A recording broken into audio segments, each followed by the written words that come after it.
कराची के इलाके मानसेरा कॉलोनी लांढी में गैर मुल्की बाशिंदों की गाड़ी पर खुदकश हमले की तहकीकात के दौरान धमाके में इस्तेमाल होने वाले मोटरसाइकिल की तफसीलात सामने आ गई। ज़रा के मुताबिक खुदकश हमले में इस्तेमाल होने वाले मोटरसाइकिल कोरंगी मेहरान टाउन के शोरूम से किस्तों पर हासिल की गई थी।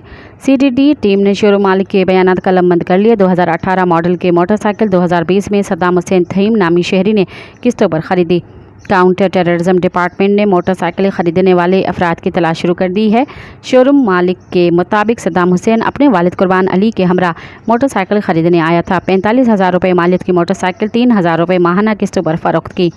मोटरसाइकिल हासिल करने वाले अफराद ने 3 एक साथ की अदायगी की, उसके बाद गायब हो गए। मोटरसाइकिल हासिल करने वाले अफराद पर 26,000 रुपये की रकम वाजिब अदा है।